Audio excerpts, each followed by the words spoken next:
Tonight we're focused on University Circle, and to help us learn about this community, we have a very, very distinguished guest.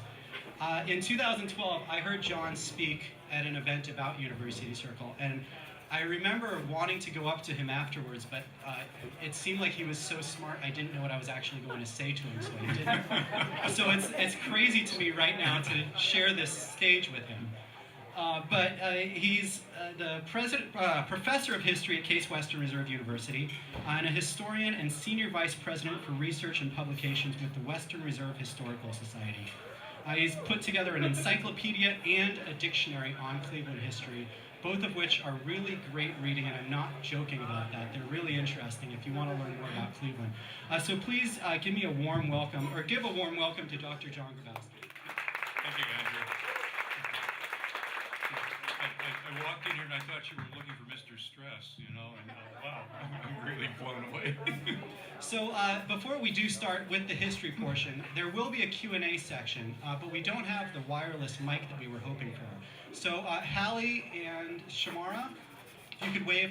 They have question cards, and they'll be walking around with these question cards. And if you have a question, just write it down and flag them down again, and they'll pick it up and then pass it on to me during the talk. So without further ado, John, we're going to start. So to begin, when we're talking about University Circle, what's the geographic area that we would be talking about? Well, the geography of University Circle is really what makes it a special place. And the geography is something that we see but we don't recognize, and that is the old lake shore of Lake Erie, one of the previous lakes here, which defines the heights. So you have that escarpment, the lake shore that defines. I heard these were rock microphones, so I couldn't get close to them, but here I am. So if you're looking at the geography of this, it is that old lake shore, the escarpment. You drive up it if you're a Heights resident. You're up Euclid Heights Boulevard. You're up Edge Hill. You're up Cedar. You're up Mayfield. But the other part is something that is almost invisible now, and that's Doane Brook. And Doane Brook comes through, and it actually goes under Euclid Avenue, and then it finds its way through Wade Park, Rockefeller Park, and Gordon Park to the lake. And you have to imagine that this was really a special, attractive place when settlers came here. It had rich land, it had a water supply, it had potential of having a grist mill here, and it just had this marvelous overlook, which later in the settlement period in the mid-1800s would become a desirable place to live, a desirable place to build an extraordinary cemetery, a garden-style cemetery, and it's really a landmark. We don't see that. The buildings tend to obscure it now. So before we get to that, so when the Western Reserve was being settled, there was a brook here, and somebody named Doane settled here? How did that... Yeah, it's an interesting story. It's Nathaniel Doane, and I don't want to go into the whole history of the Western Reserve. That's another program here in 3 beers later at the Uke. But the Western Reserve is really a cultural part of New England that was retained from its colonial claims, about 3.2 million acres. But the initial settlers came here from New England, and the settlers that you would find here to begin with, you find Samuel Cozad, who's a New Englander, you find the Ford family, you find the Bates family coming in, they're farmers. And they're looking to settle here because there's farmland, it's available, and it's just an ideal place to do their business. But it wasn't in Cleveland proper at the time. No, it wasn't. Cleveland was way over there. It was 4 miles down the road. And this is what's important. Cleveland was a small settlement, and if you want to know how small Cleveland was in the days when this was growing, in 1810, Cleveland was described in a gazetteer as a small settlement near the village of Newburgh. It's not Newburgh Heights, but it's Broadway and Harvard, and that's where there was a grist mill. And literally, Cleveland was stagnant in more than one way. And one of the people who pioneered in Cleveland was a surveyor for Moses Cleveland in the second survey in 1797. His name was Nathaniel Doane. And as part of his pay, he got a city lot in Cleveland, and he was expected to start a blacksmith shop there, sort of to be an entrepreneur and spur the business. And found out that Cleveland was swampy. He was on Superior Avenue. It was swampy and malarial, and eventually moved out, and he settled in at a place near what is now Stokes Boulevard, Old East 107th Street, and Euclid Avenue. He started a hotel, blacksmith shop. He started a plant, a little small plant that made soda ash, and it was ideal because Euclid used to be known as the Buffalo Road. You know, you drive this long enough, and you eventually get to Buffalo. Whether you want to be there or not, you'll get to Buffalo. But he is at the corner. You know where the Fenway Arms Hotel is? Yeah, that's where his hotel and his home were, and right near that was Doane Brook, which meant that if you were coming out of Cleveland, this was a good place to stop for the night. You had to ford the brook, and that's the initial nexus here. It's Doane's Corners, which really grows on its own. It's not as big as Cleveland later on in its history, but it is a landmark, and it really is probably the nucleus of what happens here, Andrew. So, moving from that nucleus forward, I'm going to guess Doane came here, what, in the early 1800s? 1799. 1799. So we go back to the 18th century. So there was a small amount of organic growth for years after he arrived. Right. And when we spoke last week, you mentioned Wade. Was there anything between Doane in 1799 and Wade that bears mention right now? There was considerable growth around Doane's Corners subsequent to his settlement. So you would find by the middle of the 19th century, you would find churches and congregations here. The predecessor of the Euclid Avenue Congregational Church, which unfortunately burned several years ago, was in this area. The culture that surrounded this area, not that everybody had New England roots, was really Presbyterian and Congregationalist. So it was a working little community at the corner between 105th and 107th Street along the road to Euclid Township. And so there's growth, and then if generally for living history, we're looking at a particular point in time where something happened, and then we bring it to the present and say this is how this has affected Cleveland or Northeast Ohio. When we spoke, you said if there was any single point where University Circle made a turn or had the dog leg up, it was when Wade purchased land. Could you tell us about Wade and about the purchase of the land out here? Jephthah Homer Wade, and I think we all know the name Wade. The park is here. Jephthah Homer Wade really grew up. He grew up near the Finger Lakes in New York, Seneca Falls. One of my colleagues at the Historical Society, Holly Witchy, knows more about Wade than anybody in the country right now. But Wade grew up, he wasn't poor, but nor was he wealthy or middle class. Grew up on a farm, did a variety of tasks as a young man. He made bricks, he worked in a window sash factory, found out that the dust affected his health. He became an itinerant portrait painter. And he did portraits all around the Finger Lakes. And then he became a contractor. And one of the contracting things he was doing in the 1840s and 1850s was he was working in IT. Okay, he was putting up telegraph poles because telegraphy was going across. And he did work in Michigan and around the country, but a lot of work in Michigan. And Wade came up with this brilliant idea, and that was that there were all these independent little telegraph companies, and maybe the good thing to do was to bring them together as a unified cooperative organization. It's called Western Union. So he's one of the founders of Western Union. He becomes wealthy. We know that in the early 1860s he's living in Columbus, Ohio. He has a son, Randall. But by the 1860s the family has moved up to Cleveland, retracing their homes. They live on Huron Road at first, and then Wade will eventually build one of the mansions on Cleveland's storied, mysterious, mythical Millionaires Row. If you want to know where the mansion stood, it's at the northwest corner of Euclid and 40th Street. That's where the J. Edna Hunter Social Service Center is today. Now Wade had this home, and his son Randall would build a home next to him.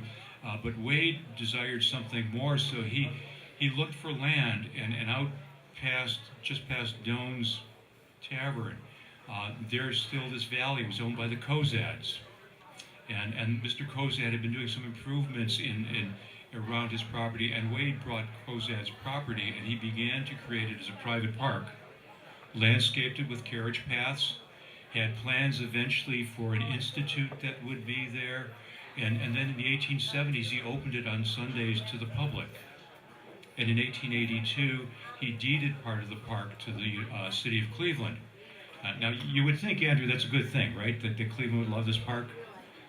There was some debate as to whether the city wanted to take the park because they felt it was too far away from the center of the city for the people to enjoy, and they wondered, as is usual, whether they would have the funds to maintain it. So, yeah, that's fine. it sounds like you could keep going. I know, and you better stop me. To me, like, one of the aspects of this was he sounds like a French king, to be honest. Like, he decides he wants to build this giant, or get a huge plot of land, build a park, and then maintain it. Did he just decide to get rid of it because it was too much for him to deal with? I don't know why he got rid of it. You know, and this is one of the things that when we look at the history of University Circle, this is an area in which the cultural, educational, medical institutions are built on philanthropy. So why Wade would give part of his park to the public? He retained part of his lands, which his grandson, Jephthah Homer Wade, there are 2 or 3 of them, would eventually turn into a real estate venture called the Wade Allotment, which was planned in the early 1900s. So I don't know if I've answered your question, but we don't know why, other than he knew where he'd come from. He had been poor. He became enormously, immensely wealthy, and he gave back. He was not a terribly religious man. He left for his grandson, Jephthah Homer Wade, sometimes called Homer. He left a little autobiography, which we're about to publish at the Western Reserve Historical Society, and he talks about his upbringing. And he talks about being religious. He goes to church, but he's really not an ardent believer in any faith, and he's not an agnostic. He's really an interesting person. So, moving to that debate, obviously the city eventually accepted the gift of land. And what did they do with it then? What did they decide needed to happen? Well, eventually the city will develop it as a park. It will become the home of the city's first zoo. But there's something else, I think, that intervenes in this that also changes how the city sees the park. Because at the same time that just before Wade has made this gift in 1882, there's another figure who comes in. I don't know if his picture turns up here. His name's Amasa Stone. And Amasa Stone really is from Massachusetts. He's a carpenter. He becomes a contractor. He comes to Ohio in 1847 to build railroads. He's very smart. He takes his pay in railroad stock. The railroads prosper. He becomes enormously wealthy. He has 2 daughters who we can talk about later because they figure into this story. But Amasa Stone looks like he has it all. He has the most modern mansion on Euclid Avenue near East 18th Street. It has hot and cold running water, central heating. He's a highly respected man. And then in December 1876, a tragedy occurs. On one of his railroads, Cleveland, Painesville, and Ashtabula, on a stormy winter night, one of the bridges, and it's a design that his brother-in-law had patented, a Howe Truss Bridge, collapses under the weight of the train.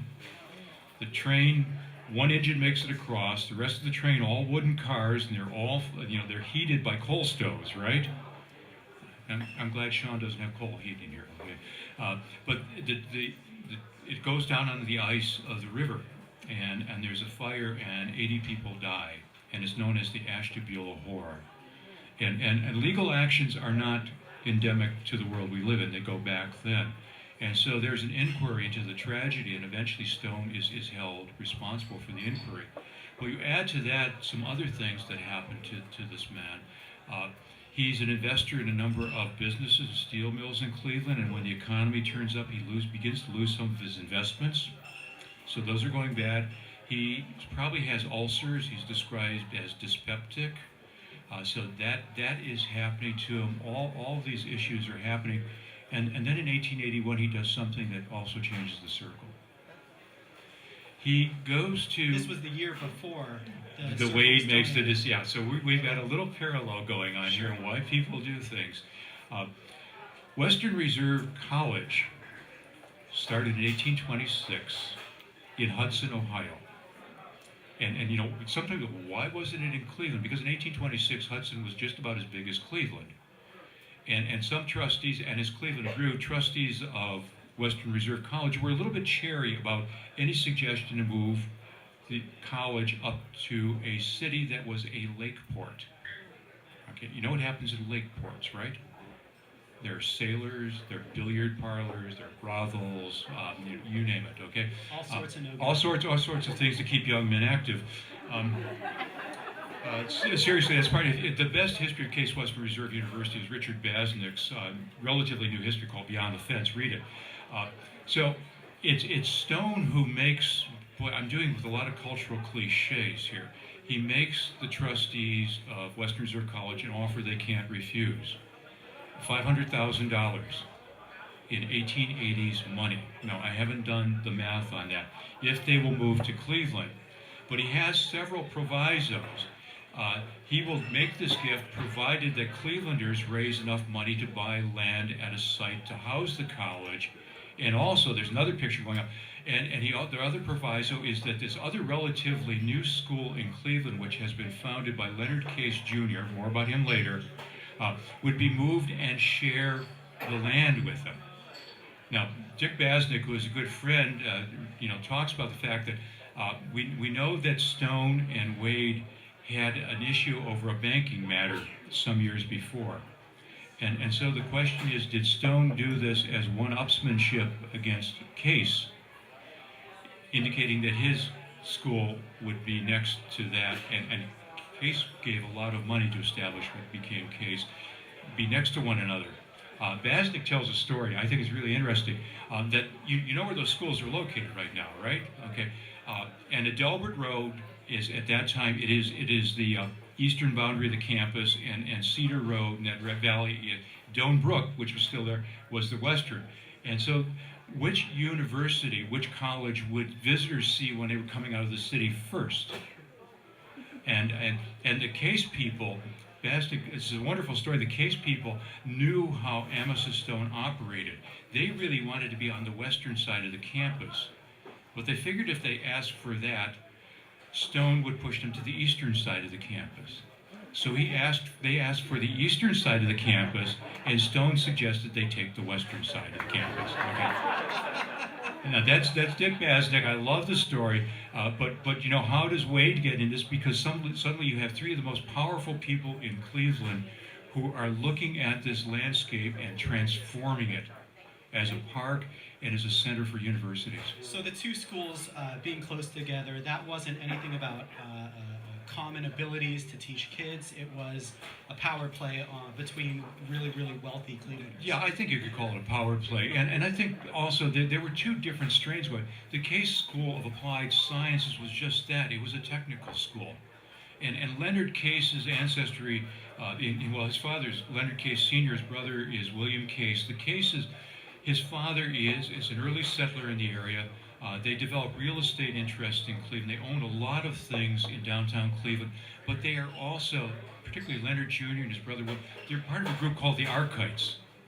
And these are learned individuals who are interested in natural science, archaeology, and history, and they meet periodically in a little shack near the Case family home on Public Square, which is called the Ark. Not because they're religious, but because there are stuffed birds and specimens and everything else in the Ark. And if you look at that Ark and you trail what comes out of the Ark, you're looking at the Cleveland Museum of Natural History. You see some of the impetus for the Western Reserve Historical Society. So this is kind of the intellectual milieu of Cleveland in the 1830s, 1840s, 1850s. And Case, after the Civil War, Leonard Case Jr., is looking at a city that has moved into the industrial period. So the study of applied sciences, the relatively new profession of engineering, chemistry, and so forth, is something he sees as critical. So if you want to look at Case School of Applied Science, maybe you want to look at Jumpstart today. Not that it's a university, but it's the same thing of creating skill sets. Western Reserve College is part of this incredible college movement that has its roots in sort of the New England mentality. Schools to create ministers, to feed the clergy, but Western Reserve doesn't really do that, even though it has a religious affiliation. So they're side by side. And if you have alums here and you went to these schools at a different point in time, the guys on the north side of campus were known as the plumbers, and we on the other side of campus were known as the poets. So we have two schools newly moved to the area, and then there's this donation of a massive park by Wade. What happens next to move this into University Circle? I mean, you did mention some architects that got involved after Wade donated the land. Yeah, Mr. Wade also has another landmark, and it's worth mentioning. He's one of the three founders of Lakeview Cemetery, 1869, right on the escarpment. And so he has a German landscape architect work on that. But over the years, the firm of Habel and Benish in Cleveland becomes one of the premier architectural firms. And they are known as Mr. Wade's architects. Not that they didn't do work for other people. But if you've seen the Wade Memorial Chapel, that's their design. If you've been in the old building of the Cleveland Museum of Art, that's their design. And so in the early 20th century, there's a master plan that's developed for the circle, and Habel and Benish are involved in that. Between the establishment of the universities and that master plan, there's still an impetus to change the circle, even though they're not drawing lines on the... my own institution, the Western Reserve Historical Society, was situated in downtown where the Key Tower is. In 1898, the Chamber of Commerce, 1890s, they want the land, and so they offer the Historical Society land out in this new Acropolis of Cleveland at what is the corner, the southeast corner of Stokes Boulevard and Euclid Avenue, and when we build a custom-built building there. Later, you'll find that what becomes the Cleveland Institute of Art moves into the Wade allotment around 1910. So there are things going on here, and this planning group that Habel and Benish is involved in is overseen by a man named Samuel Mather. Samuel Mather, he married Amasa Stone's daughter, Flora. John Hay, Abraham Lincoln's secretary and then Secretary of State, married the other daughter, Clara.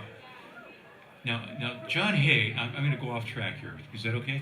I think that's okay. John Hay was the man who declared the Spanish-American War, that splendid little war. It was the Spanish-American War that kept the opening of the new Historical Society headquarters off the front page in 1898. So we have all of these people coming in. Were there any other people of note in the early days of the founding of University Circle that we should mention right now before we go into the sort of the art, education, music, and there's one other general, and medicine. Yeah. Before we get into those four Sure. branches, Yeah. Well, who else needs to be we, mentioned? we cannot isolate University Circle as simply a cultural, educational acropolis in the 1880s, 1890s, because up Mayfield Road, well, actually, when you talk about the cemetery, 1869, you need stonecutters to build the monuments. So Joseph Carabelli, a northern Italian stonecutter who comes to the U.S. in 1870, comes to Cleveland in 1880, sets up a stonework there. Other stonecutters come. And that begins the settlement of Little Italy, which really begins to gel and come together in the 1890s and early 1900s. So that is yet another growth. By the 1890s, East 105th Street, as we know it now, leads out to Glenville, and Glenville is being developed as an upscale community on the other side of Doan Brook. And Glenville will eventually, by the 1910s, become one of Cleveland's largest Jewish communities. So you've got that growth coming there. As the African American population in Cleveland increases, and it's slow, it's about 9,000 people in 1900, 35,000 in 1920. The community they inhabit, de facto segregated, is Cedar Central, and that community will work its way out into the area we call Fairfax. And then on the other side of campus, East Cleveland retains a status as one of the wealthier suburbs in Cleveland. At that point, it's a separate community. So by the turn of the 20th century, University Circle is beginning to be enclosed by an expanding city. Various different groups are around the city, and by the 1890s, it's also connected. Streetcars allow quick transportation from downtown, electric streetcars, not horse-drawn cars, that bring people out here. So it's in the middle of it all. It sounds like there's a real ecosystem developing then. Absolutely. You know, we talk about Uptown today. By the 1910s, 1920s, 105th and Euclid was Cleveland's second downtown. It was a retail, as a theater district. It was unbelievably dense, and it was, you know, this is the nonprofit world surrounded by for-profit on a lot of sides of it.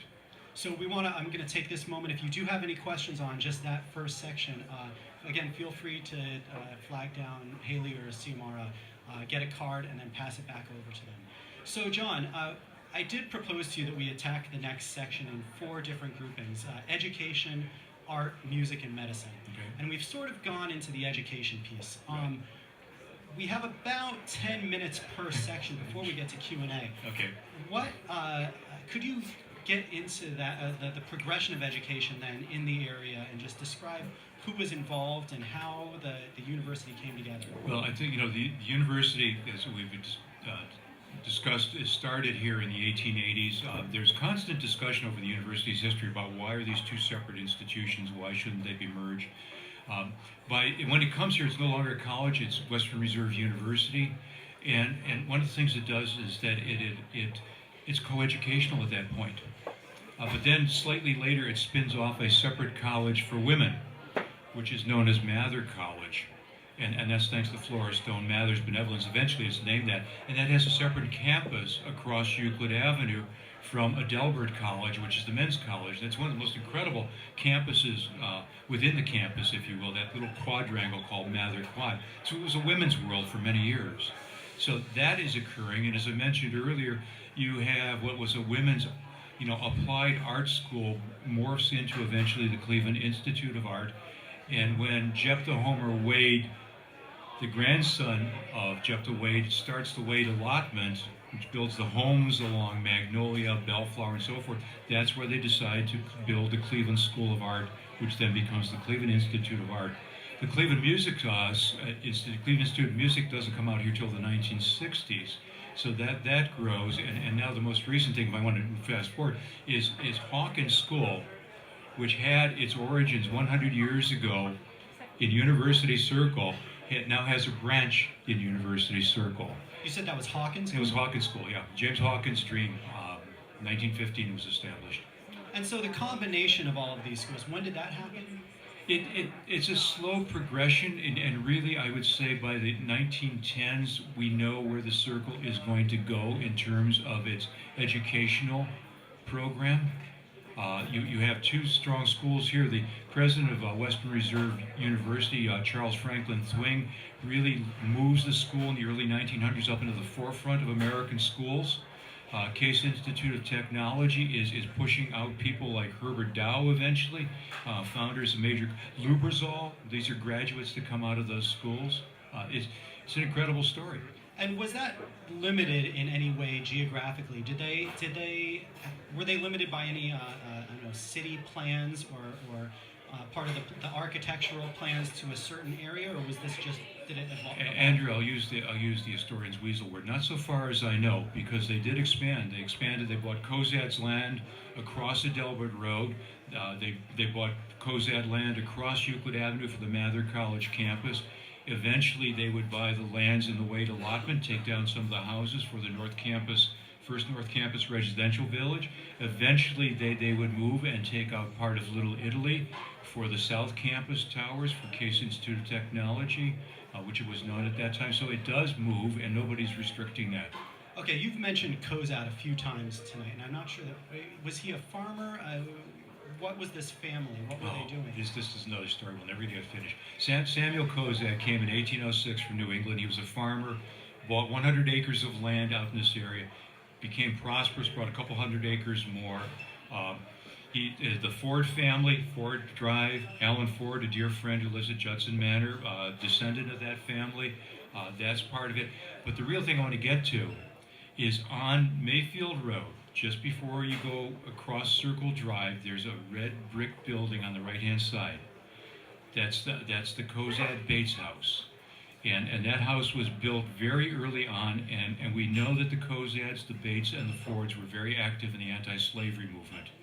We do not know that slaves were kept in that house as part of the Underground Railroad, but we do know from some of Alan Ford's family papers that they did indeed assist runaway slaves who were brought north by Quaker families to the lakefront in Cleveland, where they could be put on a boat to safety in Canada. And this is the house with the 2 rounded... Yeah, the Italian age section is the post-Civil War section, but if you look closely at that house, it's 3 sections, and it's the middle section, I believe, that's the oldest. And that is going to be developed as a center and a museum. Okay, so Yeah. before we move then away from education, is there anybody else that played a big role in the development of education that really needs to be mentioned at this point? Yeah, I think Dick Basnick would agree with you, the Cleveland Foundation, because it was the Cleveland Foundation that really helped energize the merger of the two schools, if you will, the And Federation of Case. When did they start? 1867 is when the Federation occurred. The Cleveland Foundation is 1914. But the Cleveland Foundation's philanthropies can be seen all through the circle, and that's what was happening there. That long discussed thing, the Federation occurs. As Dick would say, for many years it was like a marriage that needed marriage counseling periodically. But you know, here we are with a university that is ranked among the top ones in the nation right now. So moving then on to art, you did mention that there was sort of a convergence going back to Wade relating to art, and he was a portrait painter Right. when he started. Mm-hmm. What was it that really got art started in the circle? Well, Cleveland,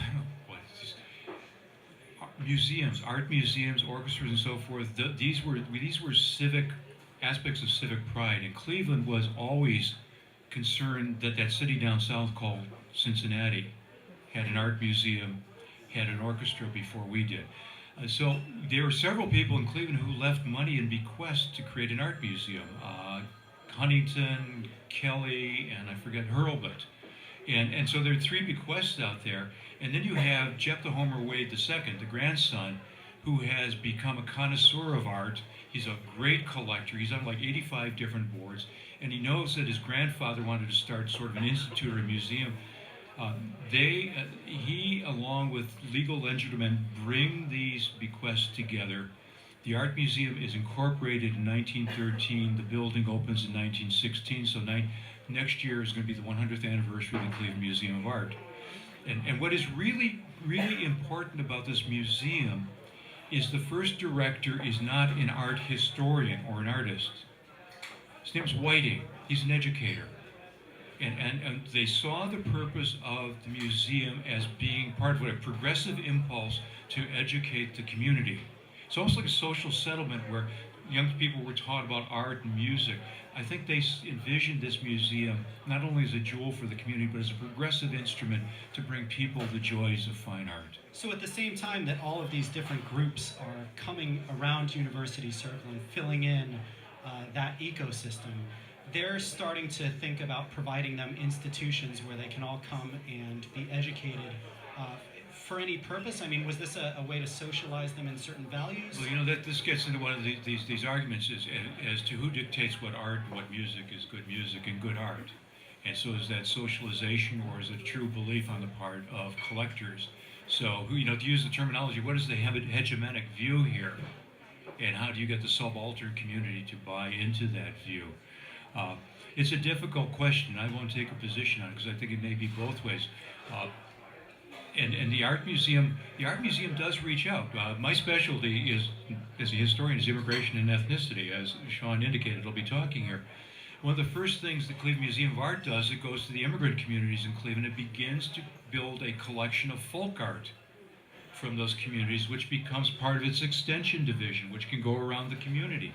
So they're buying into the diversity of the community. At the same time, the community down the road is creating the Cleveland Cultural Gardens. It becomes a very complex question here. And you mentioned that one of the schools that started on, was it handicrafts, or one of the schools that was smaller morphed into the Cleveland Institute of Art. Could you describe that process and how the first school was started and how it became what it is today? Heavens. Well, you're looking at a school that started as an institute, I forget the exact name, for women. Okay.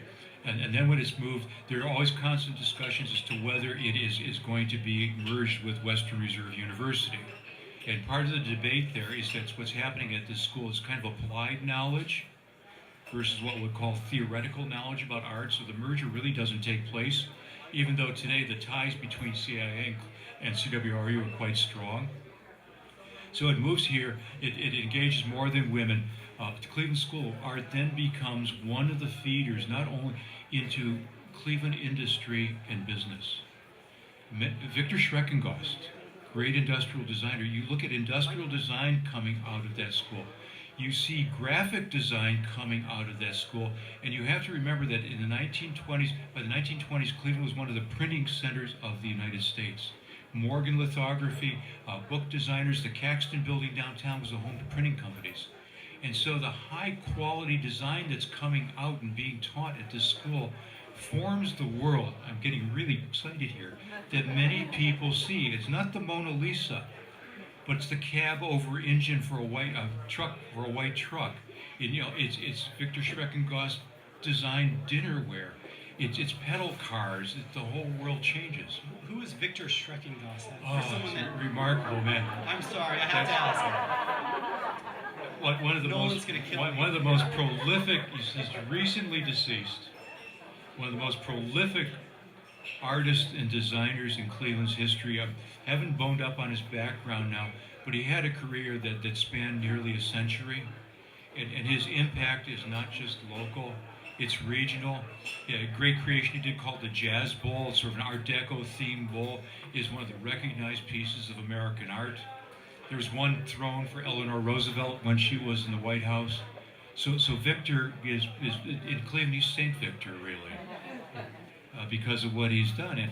And Schreckengost trains students. There's this lineage of training. It's like a great violinist teaching another violinist. And that's why CIA is the institution it is today. It really comes out of teachers like Schreckengost. So who were the people, and to get back to sort of the focus on the stories of these people that were behind these institutions, who were the people behind besides the people that incorporated the museum and the first director of it, who were the main forces for filling its walls and for pushing it out into the community? There are so many. I'll use my facile excuse here that I can't name them all. The one I'm going to go to, because you've been running the picture up there, the Severances, which will be a bridge, I think, to our next topic. The Severance family, very early family. If you want to read their history, Diana Tittle's book, The Severances, which is yay thick, don't be afraid of it, it's really good. Their ancestry is New England, it's traced back to New England. They come to Cleveland, they marry with a lot of early Cleveland families here. They're business people, they are not born wealthy, but they do get involved in the oil trade, some of the members of the family. And some of the members of the family become affiliated with another Clevelander named Rockefeller, and fortunes are built. And the one I want to talk about is John Long Severance. And if you're looking at Severance Center, which he just went, I hate to say just went through a bankruptcy proceeding, that was John Long Severance' home, Longwood, on the top of the hill. That escarpment again, right? And so John L. Severance and his family, they're interested in music. They're interested in art. If you look at Oberlin's Art Gallery, if you look at Oberlin's music program, their mark is there. And the Cleveland Orchestra performs in Severance Hall, which John Long Severance was going to partially fund and then almost totally funded in memory of his wife. I'm getting really well. He made this pledge, and that building was opened in 1931. So what's happening in 1931? The Depression. His portfolio had plummeted. He still paid off his pledge. So that's there. But do you enjoy the Armor Court at the Art Museum? His collections are there. The Armor Court is there. One of the arguments for the Armor Court is that Cleveland was an industrial steel-making city, and that if you had this example of steel and metal work from the Middle Ages and beyond, this would appeal to steel workers and their kids who would come in and see them. I don't know if it's a steel work, but I think it's, what my student, it's kind of the Harry Potter world that I see that, it's so you have the Severances, the Hanna family, Leonard Hanna Jr., the nephew of Mark Hanna, the Karl Rove of the 19th century, if you will, Cleveland plutocrat, is a great connoisseur of art. So he works with William Milliken, one of the art museums. They go around, they collect things together. Read some of Milliken's remembrances about traveling with Hanna and collecting art. And so when Hanna dies, his estate, he leaves over $50 million in the 1950s to the Cleveland Museum of Art. You know, look at the names, look at the labels when you go through the Cleveland Museum of Art. These are fortunes of people whose families may now be dispersed, but the endowment funds keep producing the money to buy the art. So something that's from the Wade Endowment may not have been purchased by Jephthah Homer Wade. It may have been by one of his descendants, with the Greens, or the Garretsons, or the Sedgwicks, but more likely it came from the endowment fund that was left. So one thing that you just said strikes me, and it's that two people were traveling around the world collecting art, and they were wealthy industrialists from Cleveland, Northeast Ohio. And the reason it strikes me is that it sounds like there was, and I think it's obvious, and I just never thought about it. There was this, again, an ecosystem of wealthy people surrounding these institutions and these people. Were these also sort of vanity projects and ways for these wealthy people to network that didn't exist in other places, and they were able to then connect to each other? I have a ready answer for you. It may have been a way. It may have been a way to connect. And when you look at boards of trustees in businesses and cultural institutions in Cleveland prior to the 1970s, you can see what the background is, and it's basically white, Anglo-Saxon, Protestant. There have been studies done on this in 7 cities around the United States. But what strikes me about our museums is that it is not the Wade Museum of Art. It's not the Hurlbut Museum of Art. It's the Cleveland Museum of Art. It's not the Adela Prentice Hughes Orchestra. And the real founder of the Musical Arts Association is a woman, Adela Prentice Hughes, a remarkable individual, really. The granddaughter of another remarkable individual, Rebecca Rouse, who was the real doer in Cleveland around the antebellum period and Civil War. But it's the Cleveland Orchestra, the Cleveland Institute of Art, the Cleveland Institute of Music. And one of the reasons the Western Reserve Historical Society has rebranded just its facility on East Boulevard, we haven't changed their name, we call it the Cleveland History Center. So I think, you know, whatever their impulse and their vanity may have been, it's subordinated maybe to the room, a name of a room or the name of a building. But their name, not a building, but their name is not the institutional name, and I think that says a lot. It's not the Freer, you know, and it's not the Wade. It's a great answer. So now that you've given me 2 openings to talk about music, I'm going to ask you, from someone that doesn't know a lot about classical music, I just always assume that Severance Hall and the Cleveland Orchestra were one and the same institution. And after talking to you, I realized that's not true. Well, could you do you have a response to that? Well, it's the Musical Arts Association. The Cleveland Orchestra is created in 1918. Here's another anniversary coming up for us, right? And its first concert is at Gray's Armory, and it will later perform and record at the Masonic Auditorium. And under Nikolai Sokolov, it becomes a renowned orchestra. And Cleveland becomes a musical center at that point. The Metropolitan Opera, some of you may remember, did an annual tour of Cleveland. And so that is going on, but this goes back to this woman, Adela Prentice Hughes. And could you tell us about her then? Adela Prentice Hughes, as it says, the granddaughter of another power figure, if you want to use that. When women were not on boards of trustees, but found their way into doing other things in separate spheres.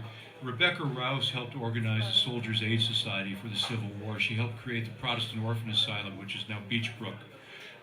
You find all these things coming out of her, just active and all over it. So it's kind of like, I think, in the genes. Her granddaughter's a Vassar graduate, loves music, takes her grand tour of Europe, wealthy enough to do that. That's her graduation present, go see Europe. And she's left a book, which is a really good read. It's called Music is My Life. And she talks about the people that she hobnobbed with and who she learned from, who she studied with. Comes back to her city, Cleveland, and becomes an impresario.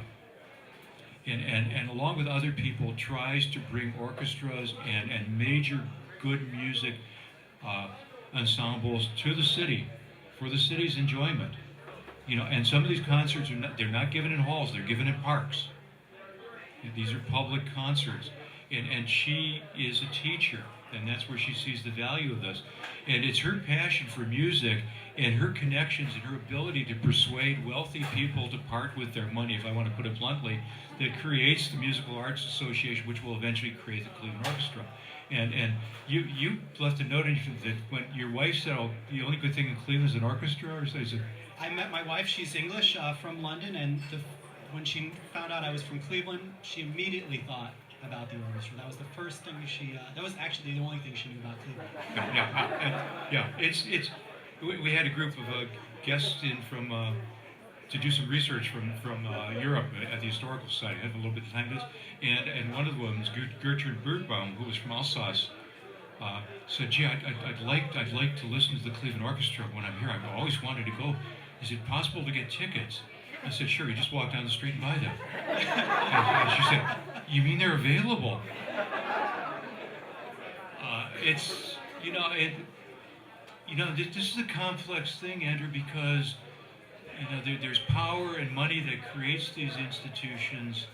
And I'm looking at the Art Museum, and one of the people I remember is Robert Bergman, director of the museum in the 1990s, who really took it back to its origins and tried to blow the doors off and get the community in, because we were an island. University Circle became an island in a way, and that's what we've been doing since the 1960s and 70s, is trying to say again that what's here is everybody's. So the orchestra that just appeared on that slide at their first concert, how did that get united with the Severance Hall? What could you tell us the story of Severance? Well, Severance loved music, and the Cleveland Orchestra lacked a reputable home, and there was a move to build a reputable home, so he pledged some money for a part of the reputable home, and ended up paying for almost all of it. And Severance Hall is also available and used for other Circle institutions. So when yours truly got his bachelor's degree, it was on the stage at Severance Hall. When President Barbara Snyder holds an annual convocation and commencement, it's at Severance Hall. It is, in a way, like Cleveland Municipal Stadium used to be. It wasn't built for just sports teams. It was built for community activities. So that's what you're seeing, an iteration of that going on there. And we note also that it's not Cleveland Hall then, compared to the other ones. Because that's where the name is on it, right? Yeah. But because he paid so much, he got naming rights. Is that the? I think that's it. I don't know exactly. I'd have to read Tittle's book again to give you a good answer. And so I'll defer on that one. It was built specifically, though, so that the orchestra would have a place to play for. Yeah, absolutely. And they did on-stage opera there. When it was first built, it had a really state-of-the-art color mood lighting system, and then the lights would shift according to the music and the mood. And the ceiling pattern, as you probably know, is patterned on one of Mrs. Severance's dresses, the pattern in the dress. Okay. So there's a lot of resonance, and it's a Walker and Weeks building. It's not a Bell and Benish building. And if you want to do the Cleveland History Tour, if you go up to Nottingham Spurk, the old first Church of Christ, looks a little bit like Severance Hall, doesn't it? It's Walker and Weeks as well. Now, just to move on slightly from that combination of those two, I know that there's a strong jazz history in this area. Mm-hmm. And you said you would be able to speak a little bit about that, because I think it's an important aspect of this. Yeah, it really is, and one of the places to be, we're looking at the African American population of Cleveland as it grows. Ironic for a city that was a stop on the Underground Railroad, Cleveland is really well segregated by the 1920s and 1930s, and even parks like Euclid Beach had colored days only. So you're looking at Cedar Central, which we now call Fairfax Central. It's home to 95% of the African Americans living in Cleveland into the 1940s. But Main Street Cedar is loaded with businesses. One of them still there is Boyd's Funeral Home. But you have the Cedar Gardens nightclub. Around the corner you have a place called Valves in the Alley, where a guy named Art Tatum used to play once in a while. And it's not just on Cedar. As Glenville becomes more African American in the 1950s, you go up 105th Street, and there are a couple of jazz clubs there, one called the Tijuana. So this is right around the corner from the square, from the circle, if you will. And then on around 77th and Euclid, Leo's Casino. Now, Leo Frank had started a jazz club in Central Avenue. When it burned down, he takes it to 77th. What you're looking at in all these clubs, even though the entertainers may be mostly African American, the audiences are mixed. And what you have to imagine about Cedar Avenue, if people are living in the Heights, in the 1920s, 1930s. One of the ways they drive home from downtown, if they're driving, is along Cedar Avenue.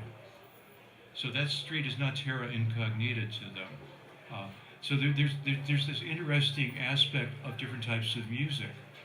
And one of the ways I see this, if you're looking at the programming of the Cleveland Orchestra and other orchestras in the United States, they're beginning to incorporate what one used to call the vernacular music into their programs.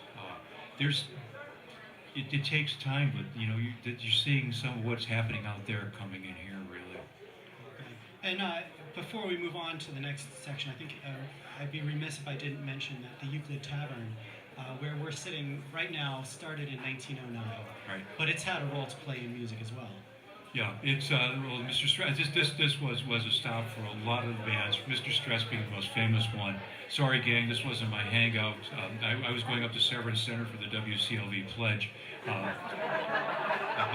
I did go down to La Cave to hear Pacific Gas and Electric some years ago. So you had that as well. But yeah, the Uke had a reputation for tavern. But you have to imagine the Uke before rock and roll and sort of all the infrastructure. What the Cleveland Institute of Art building was? It's a Ford assembly plant. So where would thirsty workers go on their lunch hour? Probably across the street. So there are these multiple histories here. Yeah. So when we're talking about Ford, that's the Ford Street is in no way related to the Ford assembly. No way. It's who was Ford then? The Ford family comes here in the 1830s. They're also from New England. Horatio Clark Ford. I don't remember all the names. The Abington Foundation is one of their charities. So if you see the Abington arms along there, I think that is partially supported by the Ford family. They have been active in the community for years and years and years in banking and real estate and other areas.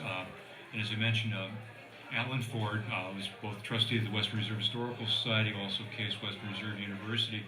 He is now resident at Judson Manor, and he is one of the people who has really supported and fostered University Circle's exploration of its own history. So there's going to be a circle walk instituted, signage and so forth around here, and Alan has been one. But his pride in this area goes back to his roots in this area, and he's still a resident in the area, if you will. That's fantastic. So we're running a little bit out of time. We're going to have to move on to medicine, the fourth of the different areas that we. That means I can have my Guinness right now. And you can have your Guinness soon.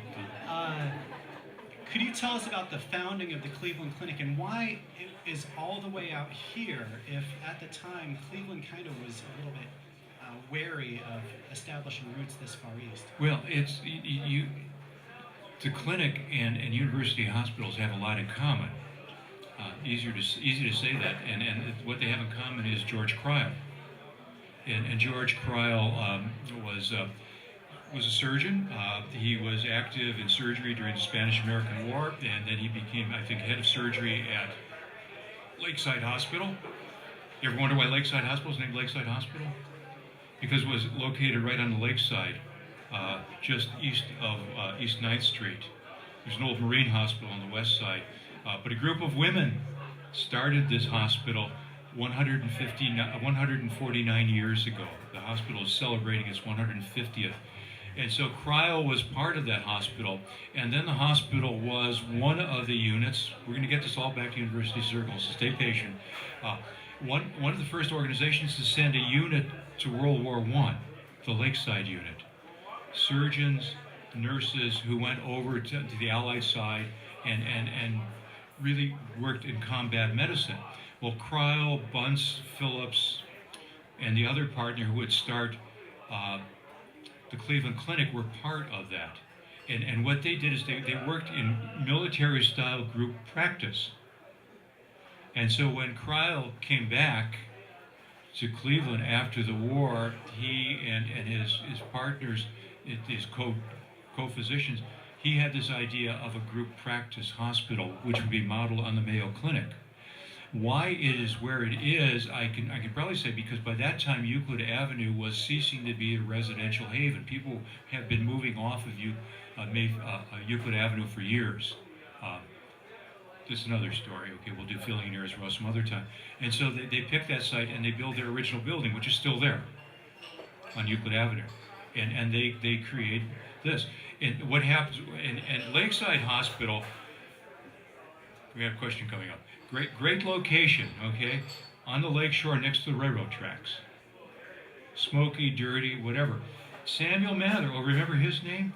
He's active on the board. He engineers the move of Lakeside Hospital to University Circle in 1931, which is the same year Severance Hall opens.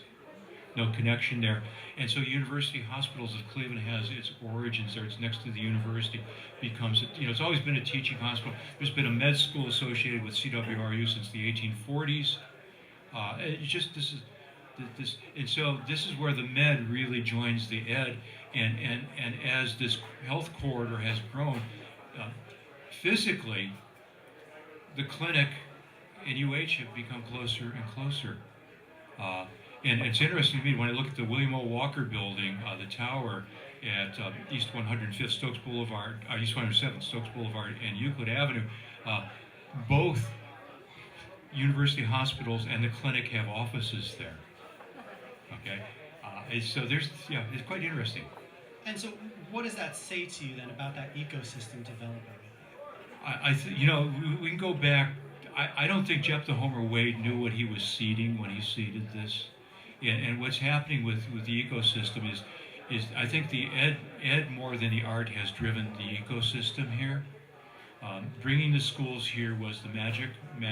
You have to remember that Western Reserve College already had a medical school, which was located in Cleveland, not in Hudson. So they finally came closer together. It would create a dental school, would eventually launch a law school.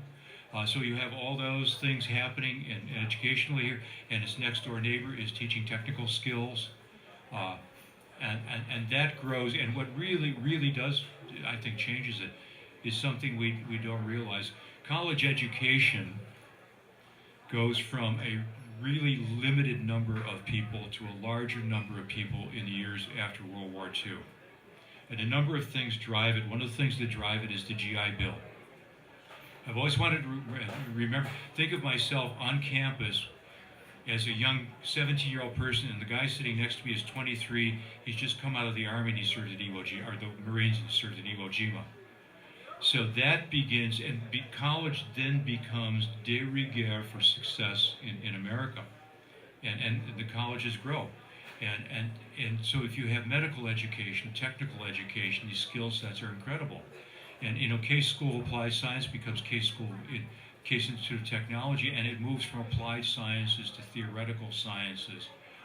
It's moving along that circuit.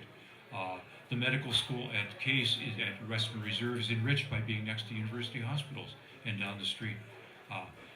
The symbiosis, which is sometimes difficult, historically there have been differences, that symbiosis is incredible. And then you throw in culture. And this is why I look at CIA right across the street. I mean, art and design and the things that make life beautiful and music, they're all here.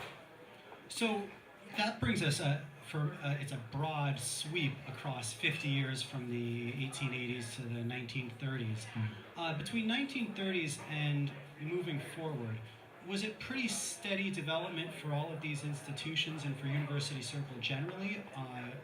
Was it just progress at the same speed as other institutions in America?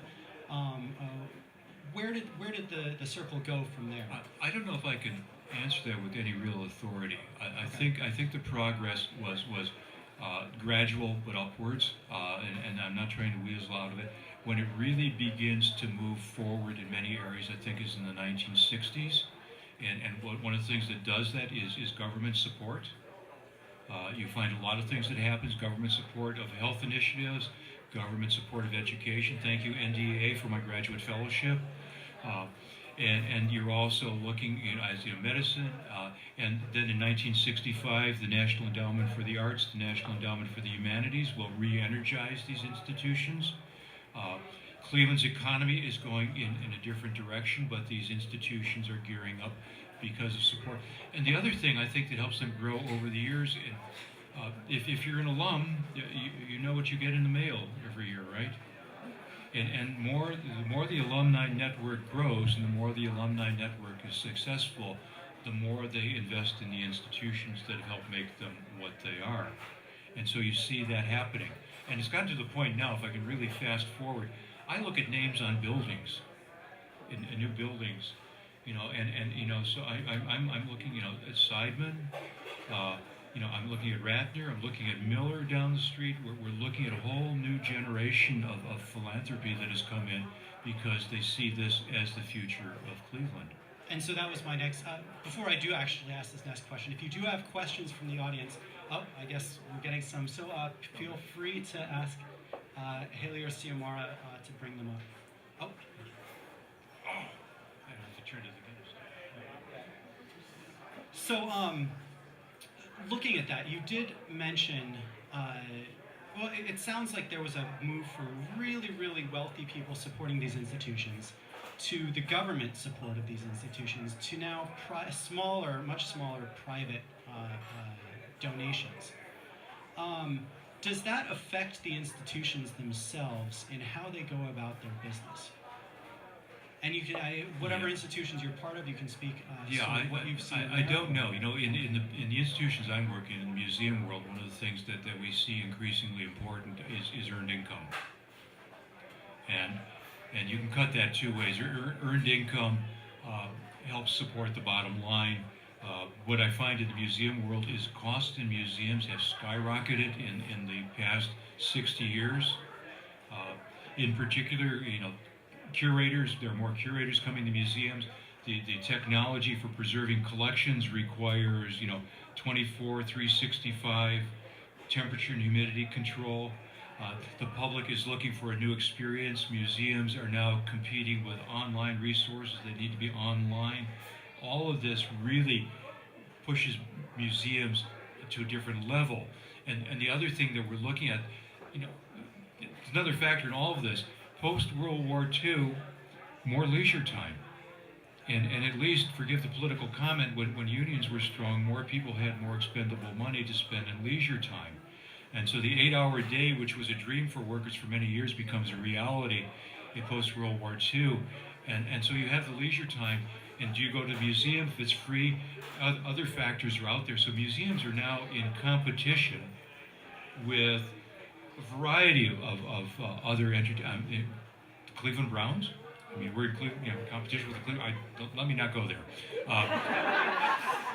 But seriously, where do children want to go? How do you bring people into a museum when there's so many other venues that are trying to attract you? When there's so much more online that is giving your attention, how do you deal with that? And that has raised the cost of operating at museums enormously. Okay, before we go on to these questions, we did get a lot of really great questions on this. Could you tell us, and this didn't fit anywhere else, about people like Hessler and Bellflower? Was that Bellwether? Nope. You're I've been thinking about that, Andrew. If you look in the Wade allotment, which is this planned housing development that started in 1905, all the streets except 3 are named after trees or flowers. Juniper, magnolia, hazel. So you have East Boulevard, right?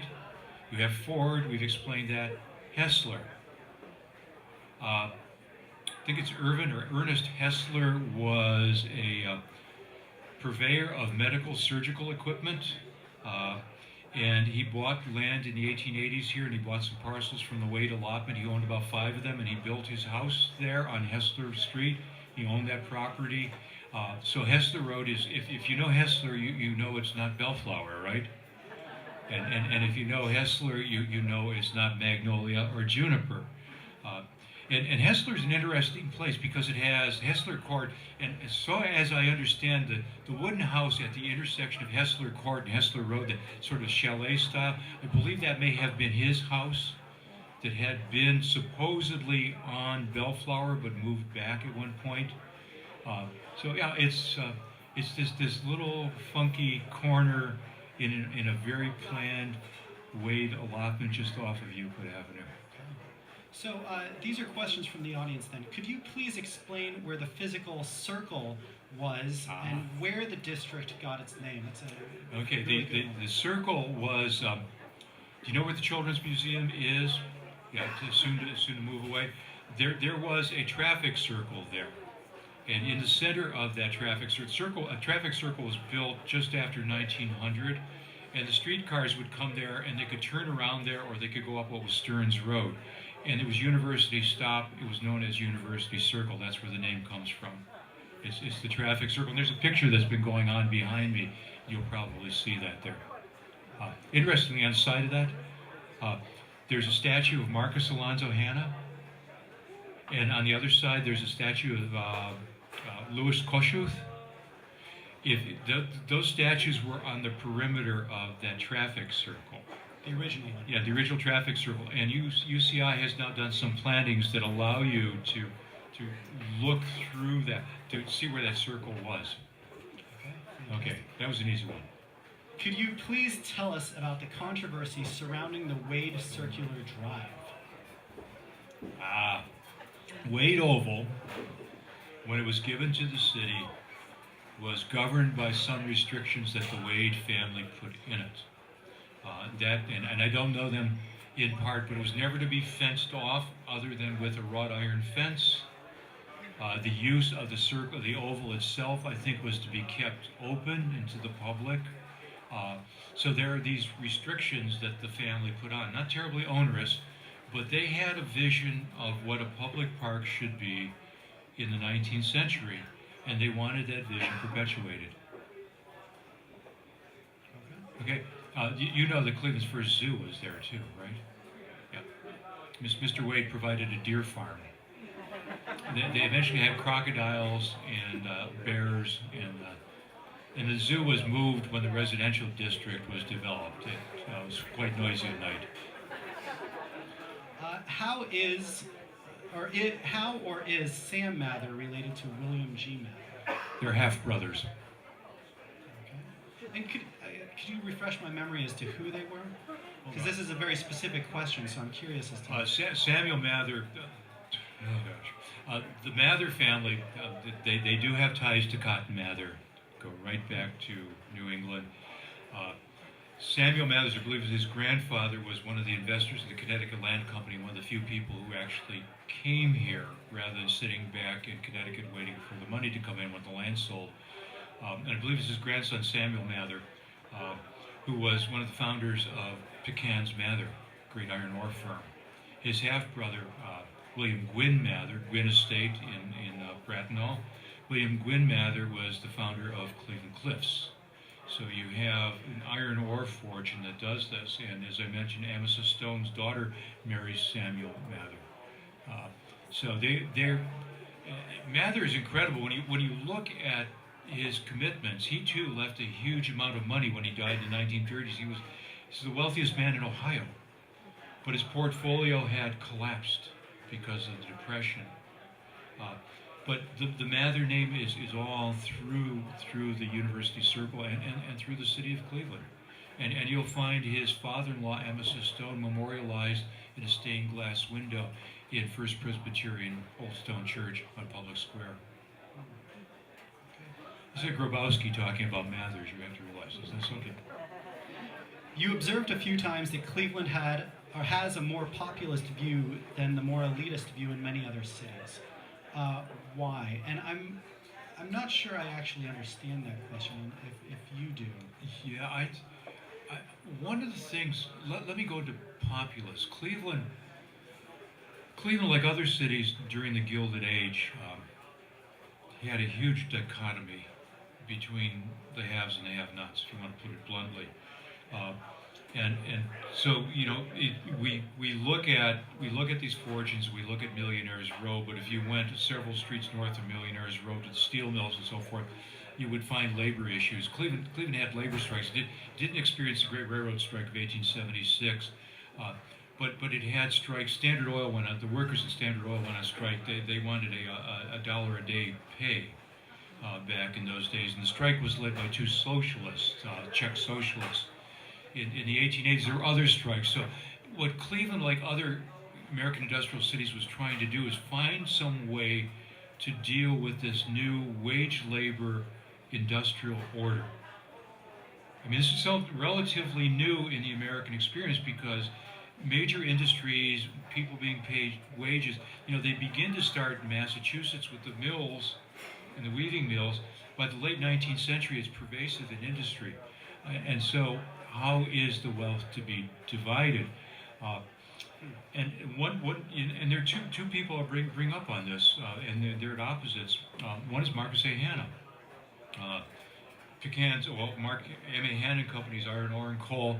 And Mark Hanna legitimately is trying to find a way to bring capital and labor together at the end of the 19th century. So it seems ironic, but he's trying to find some sort of rapprochement. And when his statue is dedicated in 1907, one of the speakers is the head of the Brotherhood of Locomotive Engineers, the largest union in the United States. On the other side of the coin, there's another Euclid Avenue resident named Tom L. Johnson. And Johnson is a Southern boy. He's come up to the north. He invests in one of the great technologies of the 19th century, streetcars, street railroads. They're not municipal.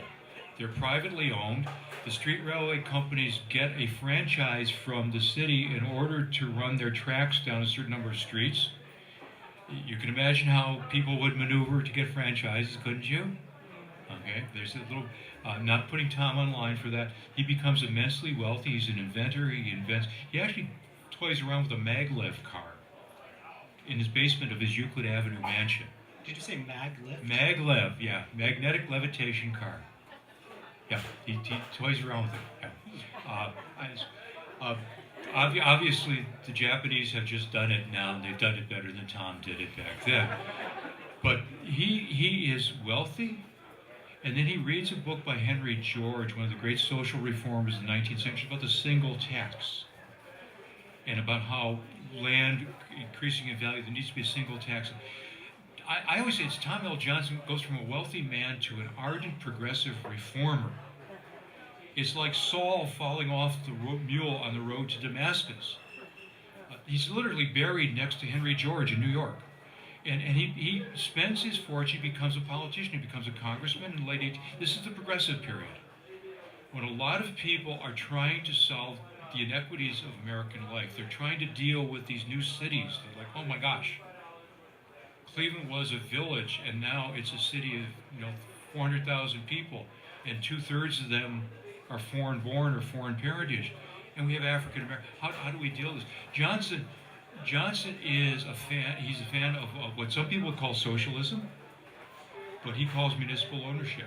And so when he becomes mayor of Cleveland, he basically pushes for a reputable 3-cent streetcar fare, because that's how the common person gets along. He takes off the keep off the grass signs in the city parks. He hires experts rather than political hacks to run the city. His city solicitor is a man named Newton Deal Baker, who goes on to be one of the great progressive heroes. He advocates municipal ownership of utilities. Cleveland Public Power, that's Johnson's idea, it's Baker's creation. So he's at the opposite end. If some of his buddies on Euclid Avenues, he's fallen off the edge. But Cleveland has this reputation for reform. And I'm looking around, and one of the you see this here on the campus. We have a School of Applied Social Sciences in 1915, training people to work within the city. And that's what the Mandel School continues to do today. So there's a progressive vision here. And the progressive vision is also architectural. The mall, the group plan downtown. Cleveland is internationally significant when it does that plan. And the planning that goes on for University Circle, there's a University Circle Development Corporation that Sam Mathers, they're looking at this as possibly another planned community. So they're trying a lot of things in the city. They build bathhouses in neighborhoods, social settlement houses. You're looking at Alta House, Hiram House, Goodrich House, which was Flora Stone Mathers' benevolence that created what is now Goodrich Gannett. The Federated Fund Drive for Charities starts in Cleveland in many ways. The Jewish Federation first in 1903, and what is now United Way in Cleveland in 1913. There's so much happening in this community in what is the American Progressive era. It's amazing. So a lot of experimentation. It's a lot of experimentation. Yeah, but some of the experimentation is hugely well informed, because we go to the Cleveland Foundation. first community foundation in the United States, founded by a banker, Fred Goff, who's head of Cleveland Trust. Community foundation, basically, and it's interesting because there's a woman behind this. Check WVIZ out. There's a video you can watch called Enduring Trust. I star in it. But it's about the history of the Cleveland Foundation, and Tom Ball of Telus Productions did this. But Fred Goff's concept is as a pooled source of funds not governed by the dead hand of the past that a board of directors can redirect over time as the community's needs change. And he had all banker directors, and his wife, Frances Southworth, who's the daughter of one of Elizabeth Cady Stanton and another suffragette. Her family is radical suffragettes, suggests to Fred that they need to have public representatives on the board as well in the Cleveland Foundation. And that starts here. And that's a legitimate mark of what the city is. And if you're looking at the circle now, sorry, I'm really rambling. I'm looking at Uptown, okay? Uptown is, what are you going to do with these empty lots? In 2008, and it's a recession, and one of the spark plugs to get this going is Ron Richard and the Cleveland Foundation. So it comes back here. So moving on to the next question, can you talk about Winston E. Willis's role in the circle? Winston Willis ended up buying a lot of property at East 105th and Euclid. He was a black entrepreneur, real estate person. Willis, in the 60s and 70s, if you remember the days, the circle, we are looking at what I think my colleague Rhonda Williams, Dr. Rhonda Williams, calls urban rebellions and not riots. 1966 in Huff, 1968 in Glenville. Willis was looking at properties, and Willis was seeing all this development going in hospitals and wondering about the neighborhoods. And so there were a series of signs that he put on the marquees of some of the old theaters that were fairly provocative. With some pictures of these. And Willis was radically pushing for investment that went beyond just institutions, but which went out into the neighborhoods that he felt were forgotten. Okay, so we just have a few minutes left, and we did discuss talking about who now will be impacting the present and the future. I'm not going there. You were a little bit reticent for that. Who's impacting the way that University Circle is developing now? Does anybody in the audience have a response to that? Put you on the stage here. You are, because you're here. My students are, because they're here.